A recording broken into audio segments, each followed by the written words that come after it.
आदरणीय सभापति महोदय, मैं आपका धन्यवाद करना चाहता हूं। आपने बोलने का मौका दिया और एक बहुत महत्वपूर्ण विषय है चुनाव सुधार का। सभापति महोदय, हम दुनिया भर में बड़े गर्व से छाती ठोक कर कहते हैं कि Bharat mother of democracy, Bharat लोकतंत्र की जननी है। लेकिन जो तथ्य आज मैं इस सभा के अंदर रखूंगा, सभा पटल पे रखूंगा, वे चीख चीख करके गवाही दे रही हैं कि भारत में शायद यह जननी अब जीवित नहीं है। सभापति महोदय, किसी भी जीवंत लोकतंत्र के लिए 3 बुनियादी शर्तें होती हैं, 3 कसौटियों पे खड़ा उतरना पड़ता है। सबसे पहला लेवल प्लेइंग फील्ड, समान अवसर सभी के सभी दलों के लिए। दूसरा ट्रांसपेरेंसी, पारदर्शिता। और तीसरा क्रेडिबिलिटी, विश्वसनीयता। सबसे पहले अगर हम लेवल प्लेइंग फील्ड की बात करें तो मैं केवल आंकड़ों के ऊपर जाऊंगा। सभापति महोदय, मैं कांग्रेस पार्टी का कोषाध्यक्ष भी हूं, राज्यसभा के एमपी के साथ साथ। सभापति महोदय, पिछले 2-3 वर्षों से मैं हर इलेक्शन के बाद जैसे सभी पार्टीज को अपना हिसाब किताब देना होता है वो मैं दे रहा हूं, और जाहिर बात है कि मैं दूसरी पार्टीज का भी जो हिसाब किताब होता है उसको भी मैं देखता हूं। इलेक्शन कमीशन की वेबसाइट पे पब्लिक के लिए, सबके लिए वो वहां पर रहता है। सभापति महोदय, आप बड़े हैरान होंगे, सदन बड़ा हैरान होगा, मैं कुछ आंकड़े देना चाहता हूं। हर इलेक्शन के बाद हम ये बताते हैं कि कितना पैसा खर्च हुआ, और साथ में ये भी बताते हैं कि कितना पैसा हमारे बैंक अकाउंट के अंदर है, और ये लेवल प्लेइंग फील्ड की बात इससे निकल करके आती है। 2004 के अंदर भाजपा के बैंक बैलेंस, बैंक अकाउंट के अंदर 2004 के बाद 88 करोड़ थे। हमारे कांग्रेस के बैंक के अंदर 38 करोड़ थे, लगभग 2 गुना भाजपा के हमसे ज्यादा थे। हमारी सरकार आई, ज्यादा हमारी स्ट्रेंथ थी, तो ज्यादा स्ट्रेंथ के बेसिस पे हमें ज्यादा पैसा मिला, और भाजपा के बैंक के अंदर 150 करोड़ रुपए 2009 के बाद में आए, और कांग्रेस के बैंक अकाउंट के अंदर जमा 221 करोड़ रहे। ये 1.47 टाइम्स कांग्रेस के ज्यादा थे। 60-40 का रेशियो था। 2014 के बाद भी यह रेशियो 60-40 का रहा। अब उसके बाद 5 साल भाजपा आती है। 2014 में भाजपा के बैंक अकाउंट में 295 करोड़ रुपए थे। 2019 में 295 से ये जंप करके कितना हो गया?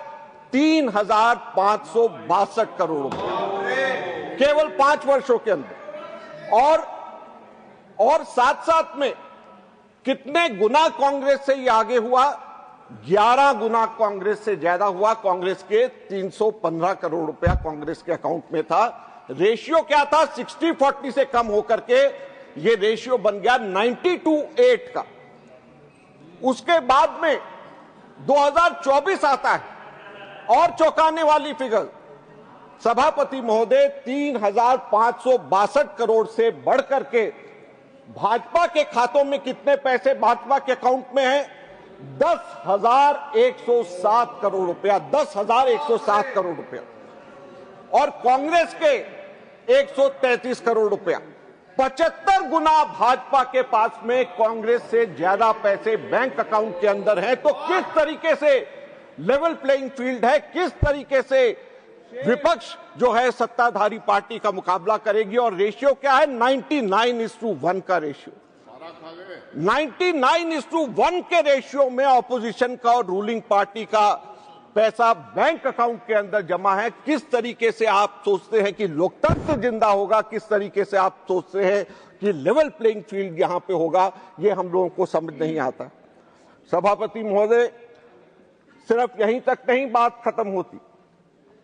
2024 के चुनाव से पहले 16 मार्च को चुनाव डिक्लेयर हुआ, और उससे 1 महीना पहले 13 फरवरी को कांग्रेस के सारे खाते फ्रीज हो जाते, सारे खाते सील हो जाते, और इलेक्शन कमीशन को हम लिखते हैं, कोई जवाब उसका नहीं आता। नड्डा साहब सुनो, इनकम टैक्स डिपार्टमेंट कांग्रेस को 210 करोड़ रुपए का नोटिस देता और 210 करोड़ का नोटिस देता है, सारे खाते सील हो जाते हैं, चुनाव डिक्लेयर हो जाता है।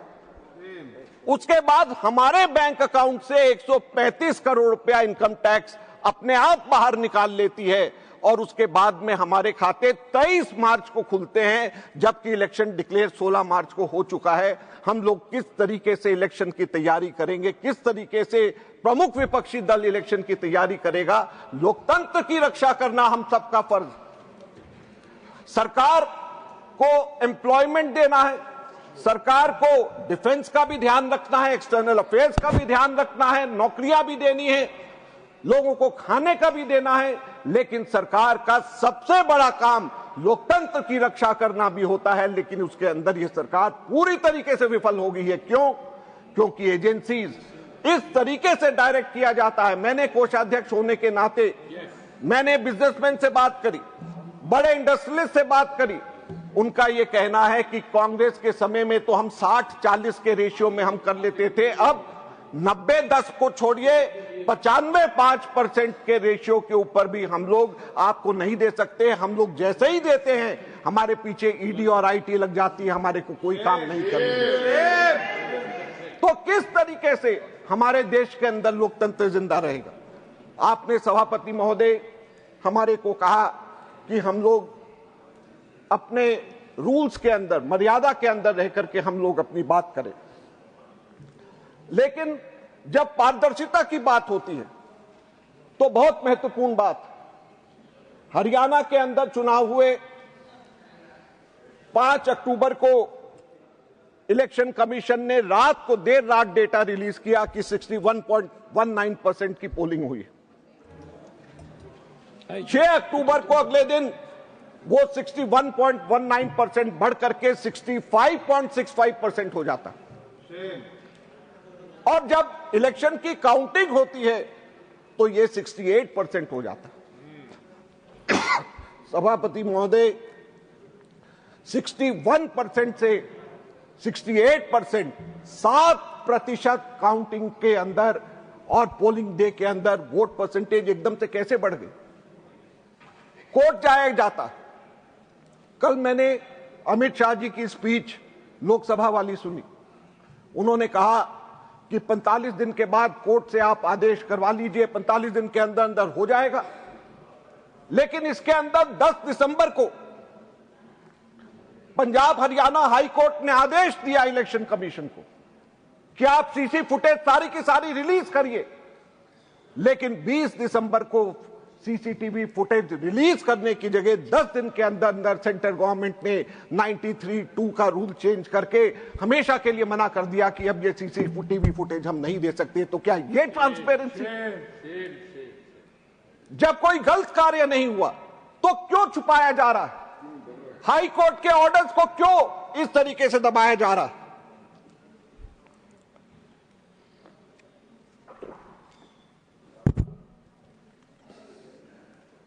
एक साल तक इससे पहले सीसीटीवी फुटेज का रिकॉर्ड रखा जाता था। उस एक साल की अवधि को कम करके 45 दिन कर दिया गया। कल अमित शाह जी कह रहे थे कि 45 दिन के अंदर कोई जाकर के इलेक्शन पिटीशन फाइल करे और कोर्ट से आदेश ले आए। हमने तो नहीं रोका, लेकिन इसके अंदर एक कैच है। इलेक्शन पिटीशन मेरे भी खिलाफ 2 बार हुए हैं, मैंने भी 1 बार खिलाफ में डाला है। 45 दिन का डेडलाइन इलेक्शन पिटीशन फाइल करने का होता है और 99.9% टाइम्स पे टेक्निकल ग्राउंड्स के ऊपर इलेक्शन पिटीशन के ऊपर ऑब्जेक्शन लगता है। और जैसे ही टेक्निकल ग्राउंड्स के ऊपर ऑब्जेक्शन लगता है, कई साल ये इलेक्शन पिटीशन चला जाता है और 45 दिन की बात छोड़िए, 1 साल के अंदर भी उसका फैसला नहीं हो सकता और वो डायरेक्शंस हाई कोर्ट या दूसरी कोर्ट्स नहीं दे सकती। तो किस तरीके से हम ये उम्मीद करेंगे कि ट्रांसपेरेंसी रहेगी? लोगों की शिकायत होगी तो कहां पे जाएंगे?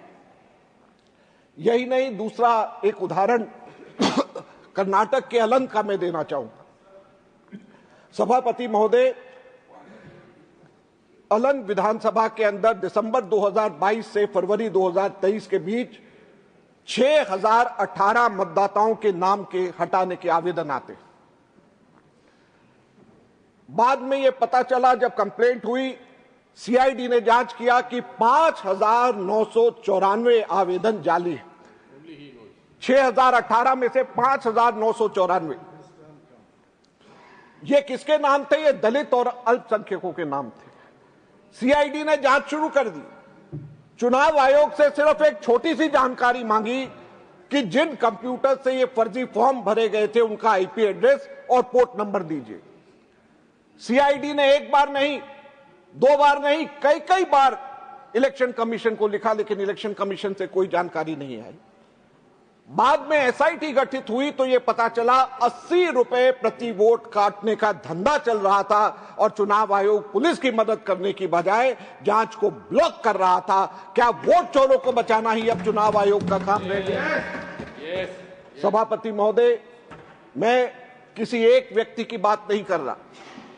पूरे के पूरे चुनाव आयोग को अपनी विश्वसनीयता बनानी पड़ेगी, क्रेडिबिलिटी बनानी पड़ेगी। अगर क्रेडिबिलिटी और विश्वसनीयता नहीं अक्षुण्ण रखी जाएगी तो लोकतंत्र खत्म हो जाएगा, लोकतंत्र मर जाएगा।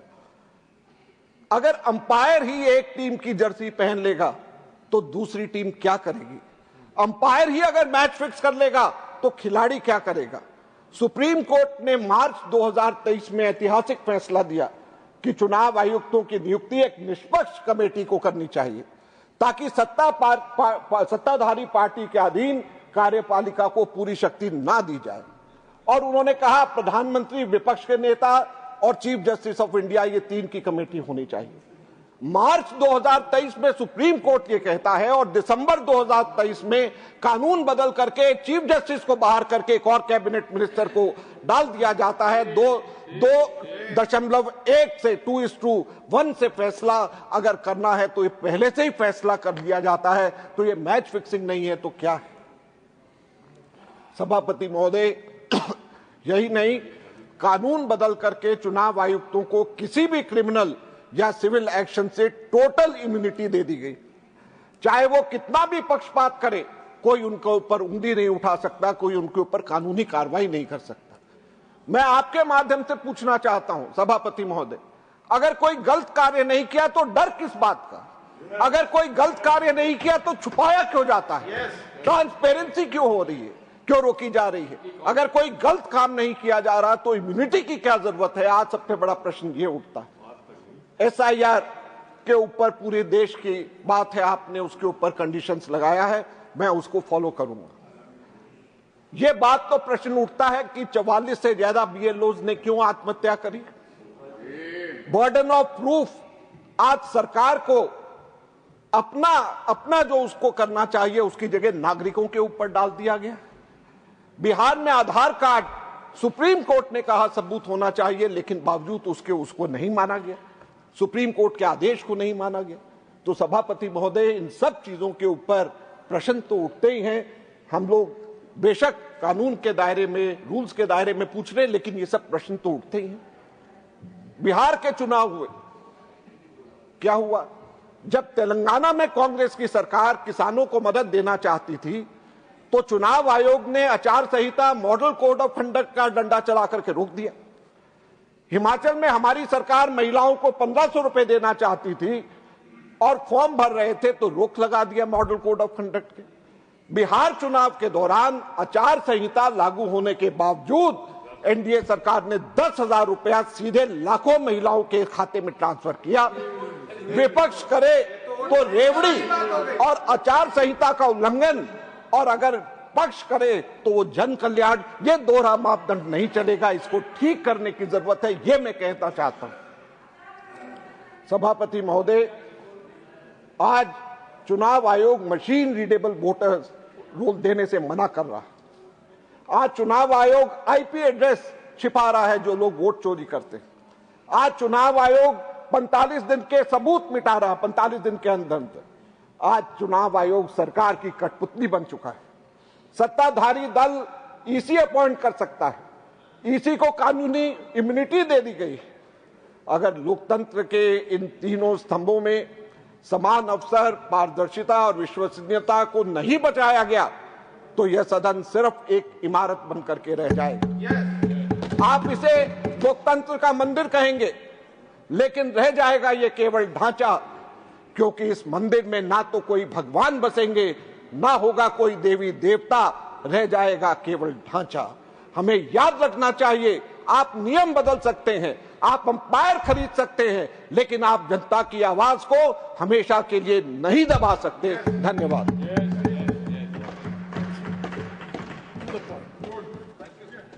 डॉक्टर सुधांशु त्रिवेदी जी। माननीय सभापति महोदय,